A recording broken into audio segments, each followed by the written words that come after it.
this is an iHeart podcast. Guaranteed human. With no fees or minimums on checking accounts, it's no wonder the Capital One bank guy is so passionate about banking with Capital One. If he were here, he wouldn't just tell you about no fees or minimums. He'd also talk about how most Capital One cafes are open 7 days a week to assist with your banking needs. Yep, even on weekends. It's pretty much all he talks about, in a good way. What's in your wallet? Terms apply. See CapitalOne.com/bank. Capital One, N.A., member FDIC. Tax season has arrived, and doing taxes without the right help can feel overwhelming. Intuit TurboTax is here now to guide you through it with confidence. Match with a TurboTax full-service expert who handles everything for you from start to finish. Your dedicated expert checks every single deduction and credit to help you get the best possible outcome so you can feel confident you're getting every dollar you deserve. And the best part? You'll see real-time updates on your expert's progress right on your phone while you live your life. Plus, you get unlimited expert help at no extra cost, even on nights and weekends during tax season. Visit TurboTax.com. Only available with TurboTax full-service experts. Real-time updates only on iOS mobile app. Brought to you by the reinvented 2012 Camry. It's ready. Are you? Welcome to Stuff You Should Know from HowStuffWorks.com.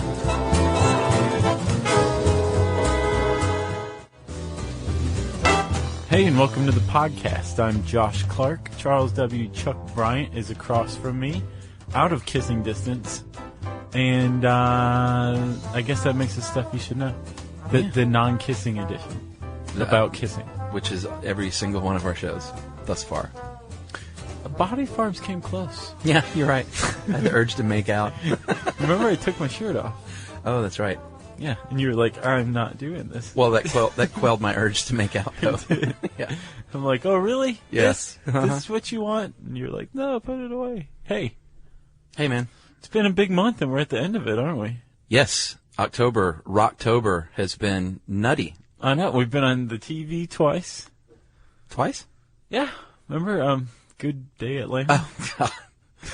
Yeah, actually, I already forgot about that. Yes, we were on TV twice. Yes, we were. Mm-hmm. Went to New York, to D.C., to South Carolina. Well, one of us went to South Carolina. Yeah, more on that later. And this is the end, Chuck. This is the last work-related thing we have to do this month. Do you know what stinks is October is my favorite month and always has been, and I don't feel like I really got to enjoy October this year that much. Yeah, I've had December's like that for me. I love Christmas time, the holiday season, and I've had a December like that, and I was like, this... Someone owes you. Yeah. That's how I feel. The universe does. The universe owes me in October. Although it's not like we had a lot of great times in New York and stuff. It's not like it was an awful experience. No, but I know what you mean. Like, you have a certain month out of the year that's dedicated to certain things, and if you don't pursue those certain things, then what's life worth? Exactly. But here we are in November almost, and we're getting back to normal, or at least whatever the new normal is. Yeah.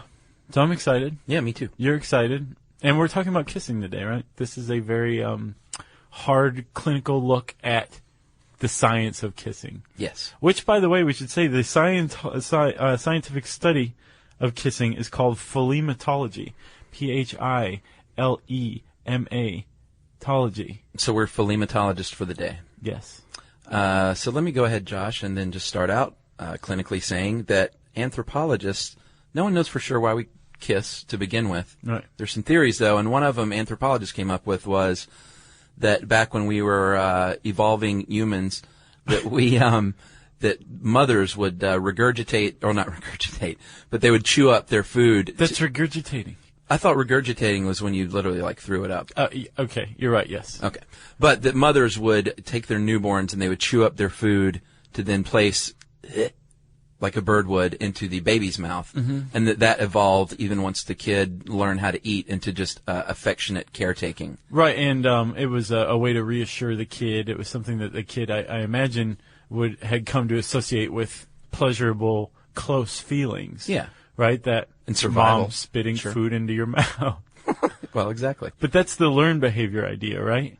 And there's one big flaw with it. There is. And it is. Are you setting me up? I'm like... You're pointing at me. Layup, dude. Yeah, the problem with that is there are some cultures, indigenous cultures today that still do that with their food, and some of them do not kiss until Westerners came along and they were like, hey, you should try kissing. It's rad. Right. And the people kissed and they went, this is rad. Right. And that was that. But since not all of them do that, then that's not proof, but it kind of lends itself to saying maybe it's not a learned behavior. I had this makes sense to me, but it makes me wonder if behavior evolves, right? Sure. Isn't it possible that it doesn't always evolve over the same timeline in all cultures and all locations? Well, that's what I thought. It didn't necessarily prove something. But it's a big flaw Yeah. that people can just like pick apart like so many scabs. Right. What about the other side of the coin, though? The other side of the coin is that it's instinctive, and there's a lot of evidence that kissing is instinctive elsewhere in the animal kingdom. You see like tigers nuzzling. That's so sweet. It is. Apparently snails rub antennae, which is super cute. Have you ever seen it? Yes, I have. Like the slow motion. I think Discovery actually had some of that.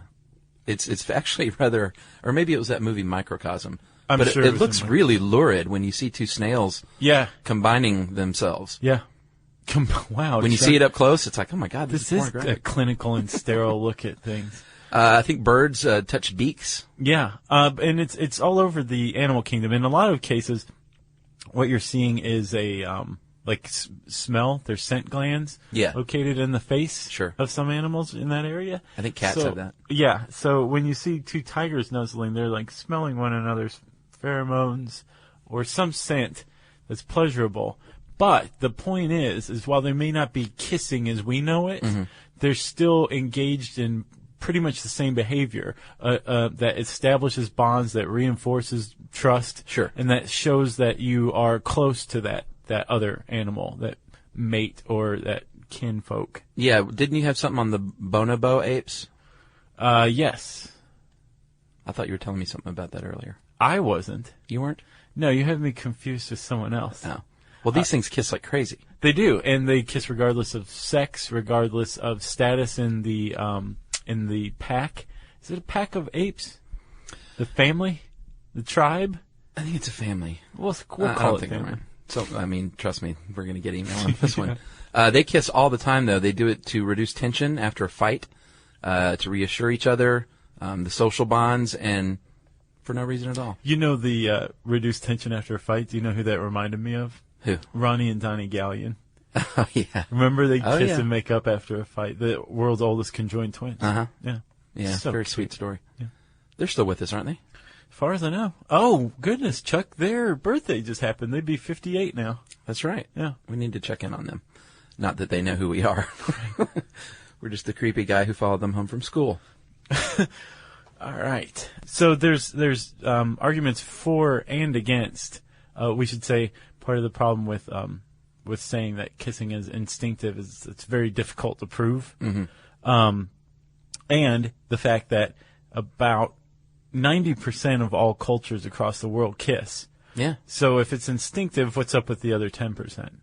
Well, I think they found some cultures in Asia and where else? South America, and, but I think Africa. Right, and they said that while it's not completely conclusive that they do not kiss, some of them may not think it's appropriate to like share that with the white dude that got off the plane that's asking them about it. Right. You know.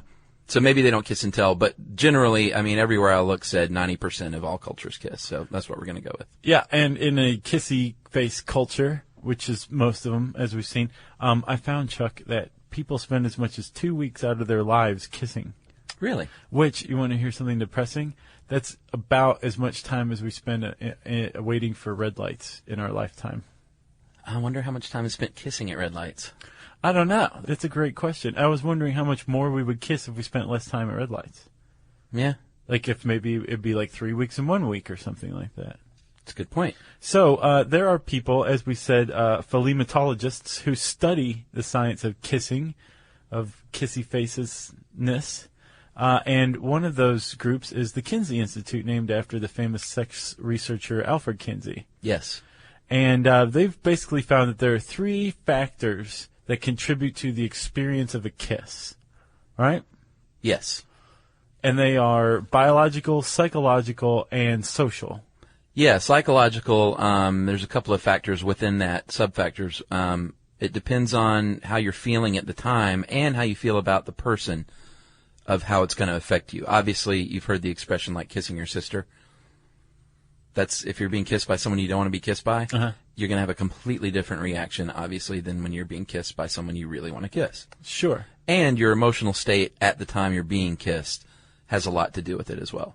Right. There's a lot of physiological processes that your body undergoes when you're kissing or being kissed. Oh, yeah. We'll talk about those in a little greater detail in a second. Yeah. And then there's social factors, like how your society views kissing. Like, is your first kiss going to be this magical experience in your society? Sure. You're probably going to be looking forward to it. So much pressure. Right. Is kissing extremely romantic, or is it kind of middle of the road? Right.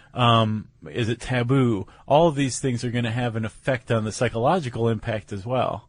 So there's sociology, biology, and psychology living in harmony on the lips of all humans. Yes, and we should point out 90% of all humans. we should point out that that's not just for lovey-dovey kissing. That's actually for all kinds of kissing. So like when a mommy kisses your boo-boo, those three factors are still taking place, obviously just in a non-romantic nature. Right, different contexts, different sensations, but still there's three different aspects to all kisses of what you're saying, no matter what kind of kiss. And they all kisses amount to something positive. They're all meant to reinforce some sort of positive feeling. Right, like love. Reassurance. Right. Or reassurement. Reassurance or romantic budding sexuality. All those things. Right. When you place the word budding at the beginning of sexuality, it just makes it so much more awkward. Right. Isn't that weird? Yeah. Budding sexuality. It's weird. Well, because it implies everything that it is, which is youth. I don't even know what's going on. It's budding. Right. That's what I think, at least. I guess, Chuck, we've reached the point that we should talk about when people started kissing. And we should say historians, anthropologists, psychologists, no one has any idea exactly when people started kissing, because we can't even say whether it's instinctive or learned.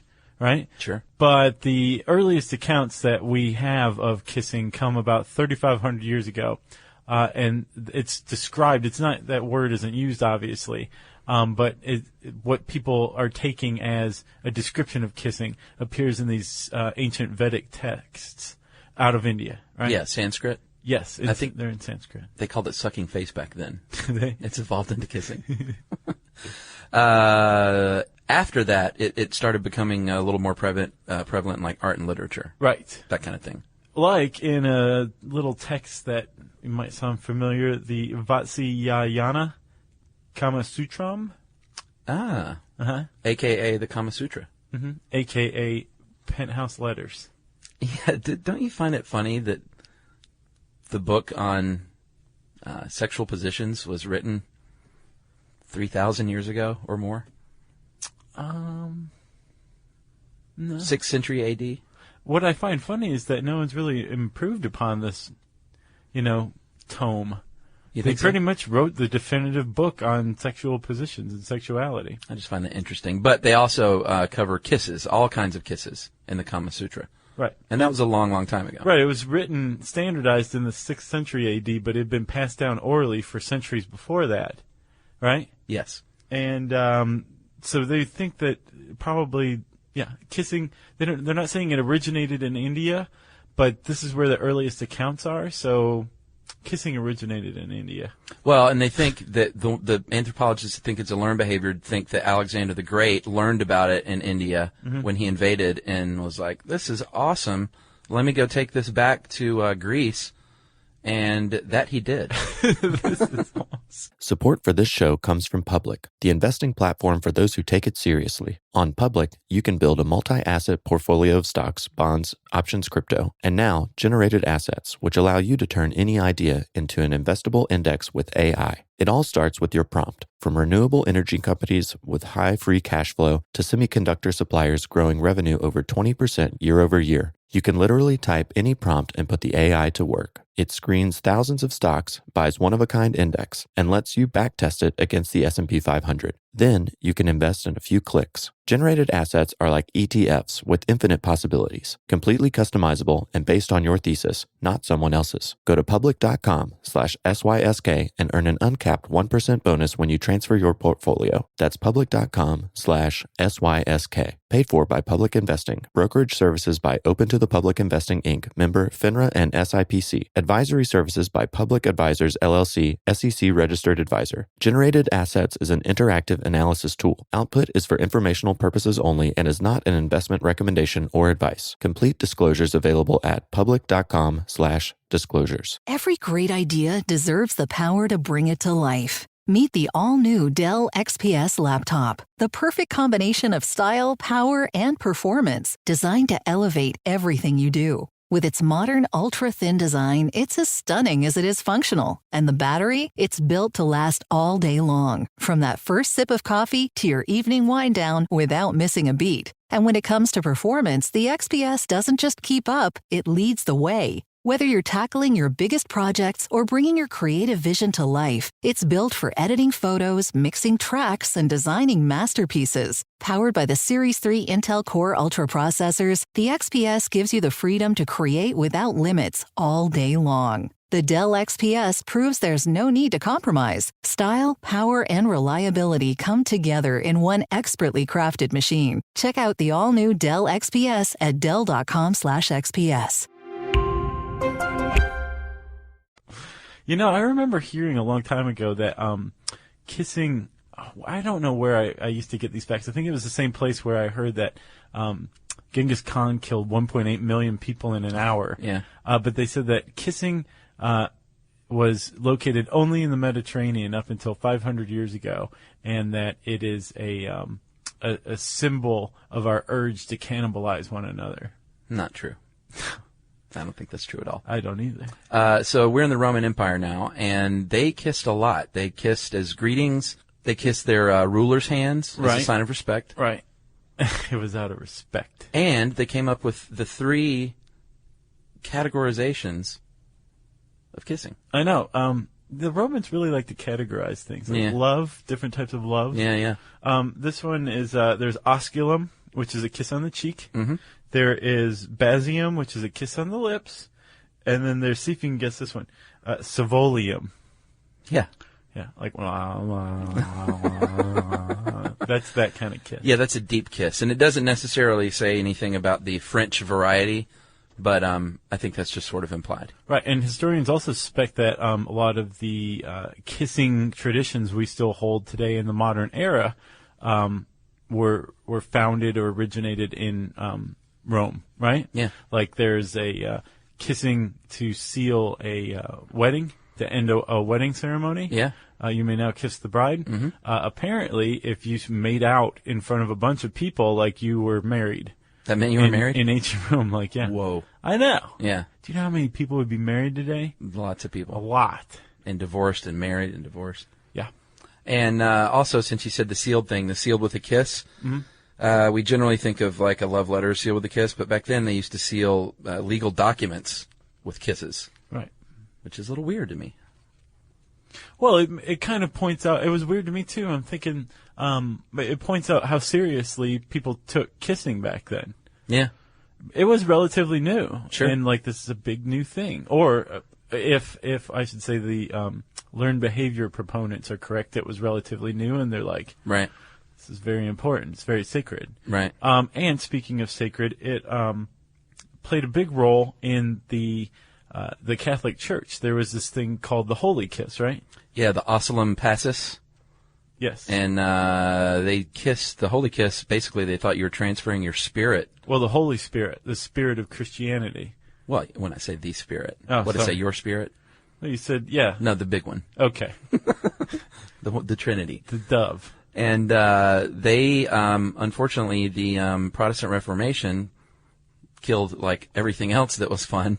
Killed the Holy Kiss as well. Well, not just that. It's it also gave rise to articles like this because In fact, writing a very sterile scientific article on kissing is a very, very Protestant thing to do. It is. It's a very Protestant activity to engage in. Yeah, you're right. I never thought about that. But yeah, it went from like the Christians, the early Catholics kissed one another at Mass. That was the holy kiss. And then in the 13th century, the church was like, no, kiss this board instead. And they call it a Pax board or peace board. So everybody kissed that. And then the Protestants came along and they're like, no kissing. Everybody just stare forward. Not even the Pax board? No Pax board. No. Really? There's no more kissing. And then in Catholicism, it finally just basically went to the Pope's ring. That's what's kissed now is the Pope's ring. You know, I went to a church conference when I was a teenager, and they were playing music, and it was a big sing-along type of thing. And they said something about, one of the guys says, don't stomp your feet too rhythmically because that's a little too close to dancing. I remember that distinctly. Made it a big impression on me. Wow. It was like Footloose. Wow. Yeah. And you were That Val. explains a lot, doesn't it? Huh? You were Val. No, I started dancing. I started break Right, dancing. that's Val. Oh. Wasn't that his name? Oh, Kevin yeah. Bacon's name in Footloose? Val. Yes. Yeah, my buddy's working on that remake right now. With Zac Efron? No, he's not in it. He was first tapped to play it. No, it's a bunch of unknowns. Oh, okay. Yeah. And Dennis Quaid. Okay. He's the preacher. So let's talk about a little more non-fun, sterile things, like the orbicularis oris. Let's do that. The orbicularis oris? Well, yeah, there's certain muscles that you use when you kiss, and in a very standard, no-frills kiss, the puckered kiss, that's the orbicularis oris at work, that facial muscle. Yeah. But very few people kiss like that. If they did, we would not reproduce. Right. So there's a bunch of other muscles involved, several of which actually tilt your head to the side, because apparently about two-thirds of people who kiss, so two-thirds of the 90% of humans who kiss, tilt their head to the side, to the right. To the right, when specifically. they kiss. Yeah. And apparently we develop a preference for this in utero. Isn't that weird? Yeah, but and it seems so natural to me. I just tilted my head to the left, and I can't imagine going to kiss my wife and tilting my head to the left. Well, one of the problems is since everybody's tilting to the right, if you tilted your head to the left, you'd go in at the same angle, too. That's so awkward. It is awkward. It's like the teeth knock. That's when you know things aren't going to work out. The teeth knock? Yeah, if that's happening early on. I think it depends on the reaction. Really? Yeah. Well, you can laugh it off and stuff. Sure. That's huge. But you should also kind of sort of have that chemistry, I think, innately. A teeth knock is not a deal breaker.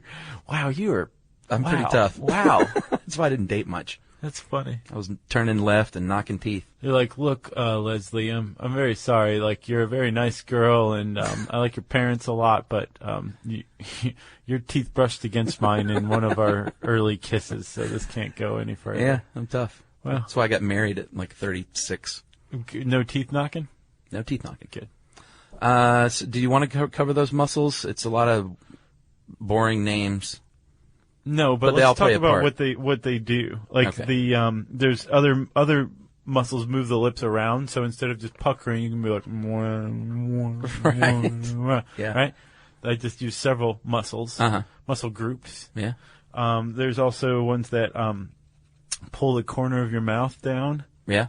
And and lower your lower lip, Right. like the depressor anguli oris. Mm-hmm. Apparently, if you hear the word oris in reference to a muscle, it's a facial muscle that is involved in kissing.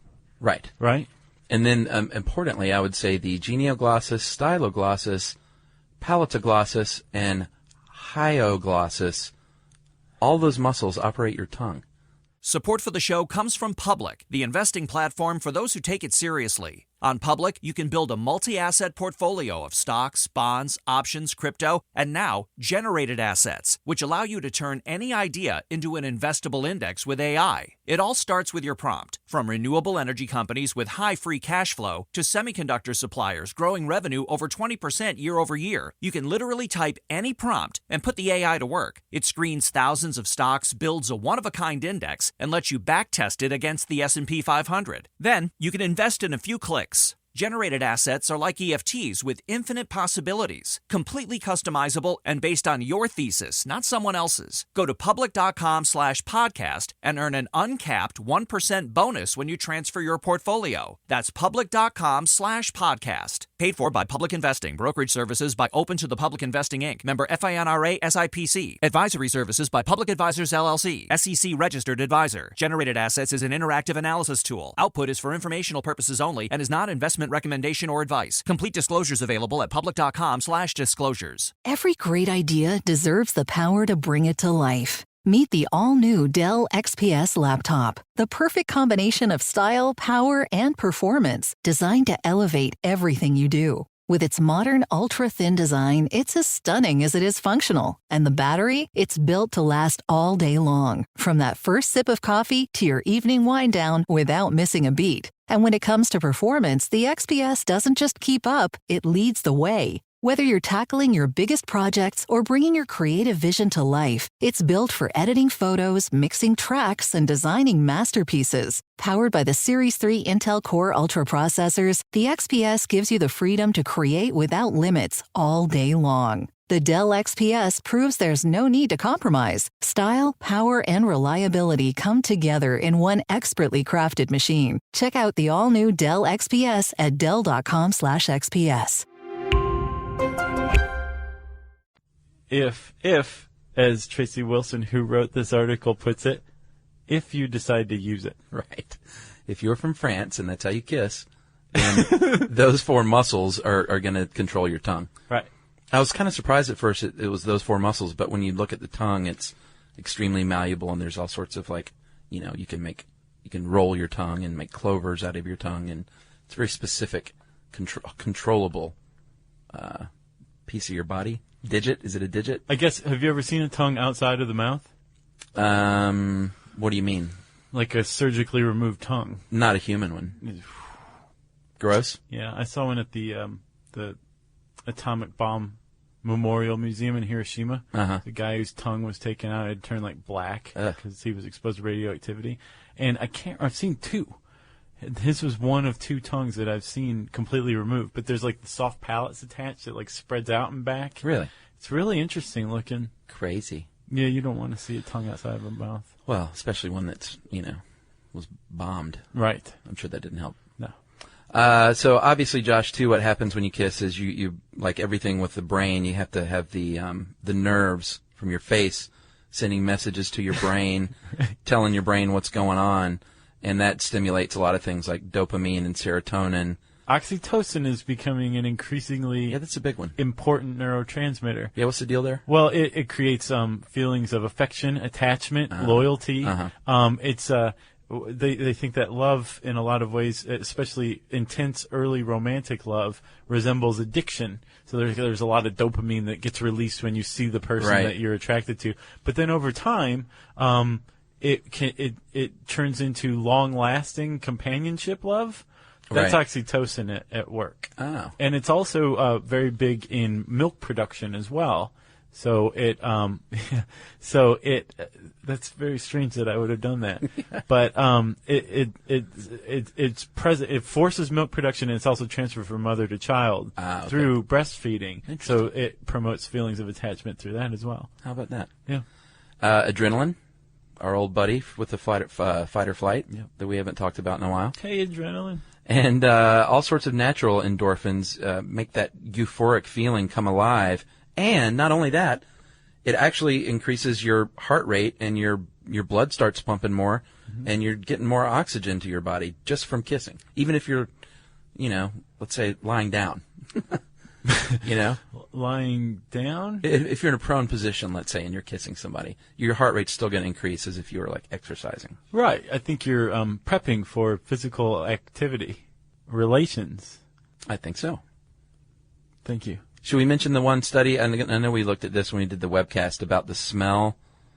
Yeah, this fascinates me. I want to believe it's correct because it's just so.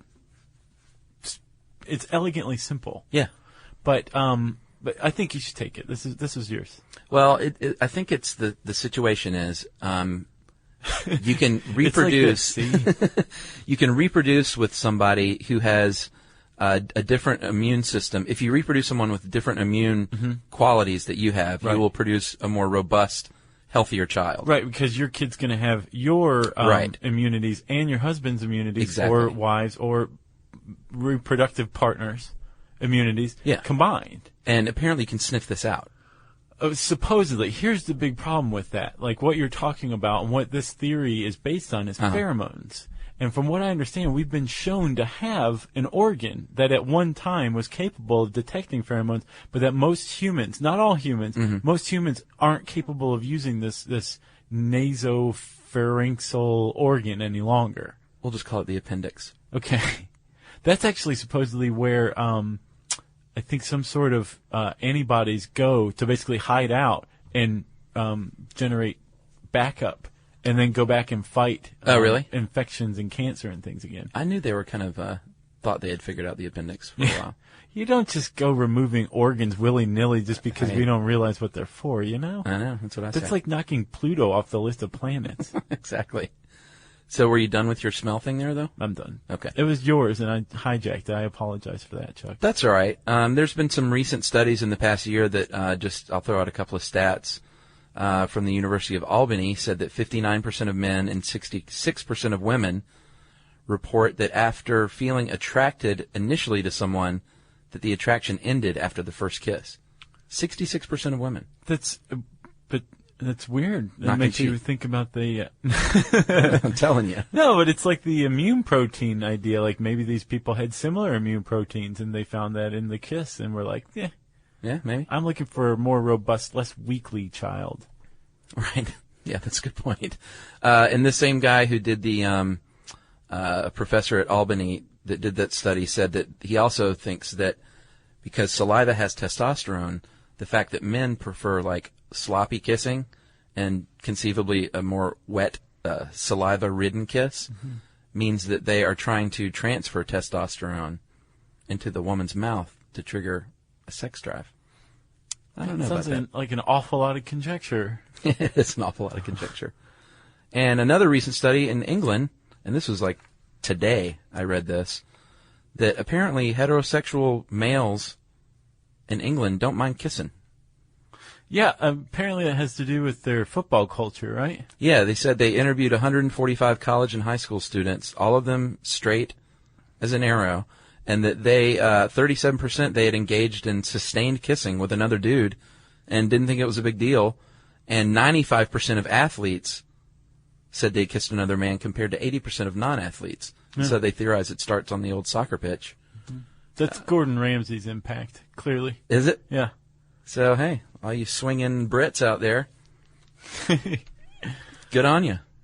And Chuck, I think that we should remain faithful to this article and end this podcast on kissing with some of the diseases you can catch from kissing. Go ahead. There's, of course, mononucleosis, the kissing disease, mono. I've never had mono. I have not either. That's drywall. I don't know if that counts. It does not. Maybe we hit a stud. Yeah. There's herpes simplex 1, a.k.a. cold sores. Yeah. Meningitis, which is nasty stuff. But apparently you can, there's an outside chance you can catch it kissing. They think that some of the bacteria that causes gastric ulcers can be transferred from person to person via saliva and kissing.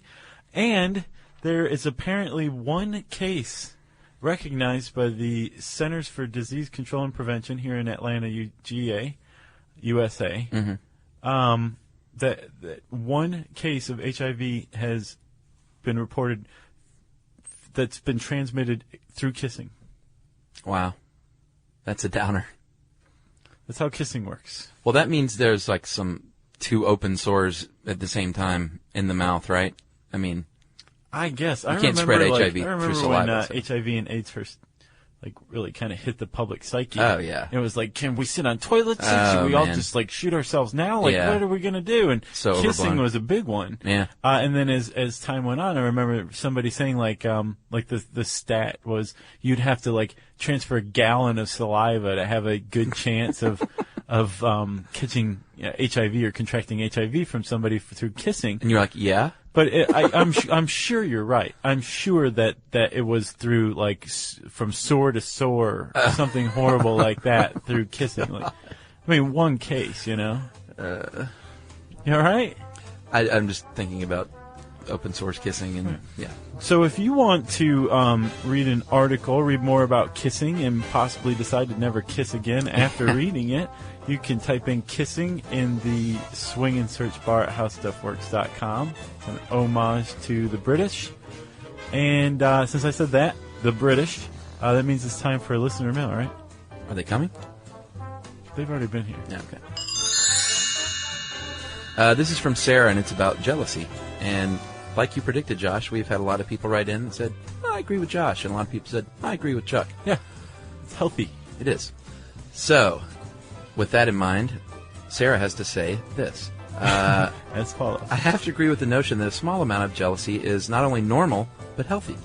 So she's in the Josh camp. Ta-da! I'm not talking about telling your significant other that they can't go here, can't go talk to that person based on jealousy, and calling that showing your love. I'm talking about having a twinge in your gut when you see or hear something that is generally a threat. If you don't have any fear about your partner ditching you, does that suggest that you don't care if your partner leaves you?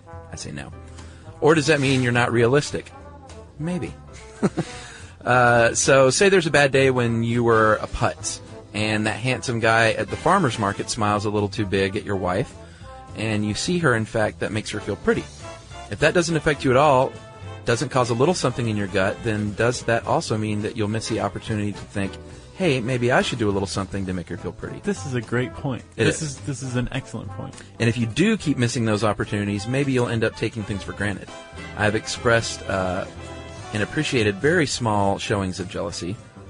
Husband doesn't want to dance at work party, so I say fine, and I dance without him. He sees a good-looking guy come to dance near me, and he suddenly feels like dancing with his wife. That is A-okay with me.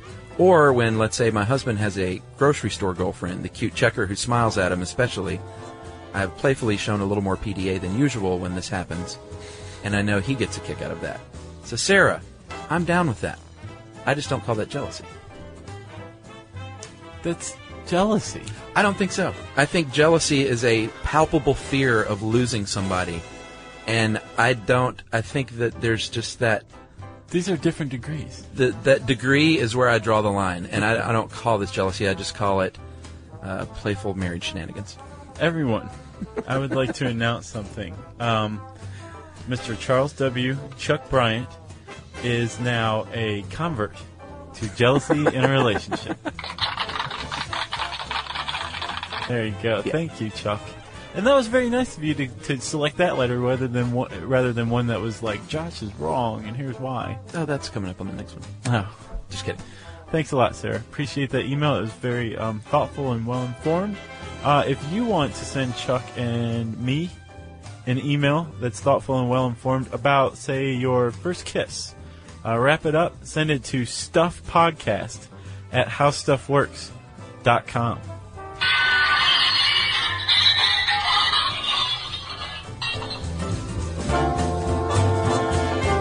For more on this and thousands of other topics, visit howstuffworks.com. The howstuffworks.com iPhone app is coming soon. Get access to our content in a new way. Articles, videos, and more, all on the go. Check out the latest podcasts and blog posts, and see what we're saying on Facebook and Twitter. Coming soon to iTunes. Brought to you by the reinvented 2012 Camry. It's ready. Are you? The NFL playoffs are here, and Wild Card Weekend, powered by Verizon, is in full swing. Man, it all comes down to this. The stakes are high, hopes are higher, and everything is on the line. My goodness! It's win or go home, and every moment counts on the road to Super Bowl 60. It's a touchdown! Wild Card Weekend, powered by Verizon. Through Monday. Visit watch.nfl.com for the full schedule. These days, it seems like AI agents are just about everywhere you turn, every field and every function. But without identity, you can't trust they'll serve your business instead of jeopardizing it. Fortunately, Okta helps you get identity right by securing your AI agents' identities, giving you a single layer of control, a single standard of trust. So whether an AI agent supports a single user or your entire enterprise, with Okta, you'll turn risk into opportunity. Secure every agent. Secure any agent. Okta secures AI. This is an iHeart podcast. Guaranteed human.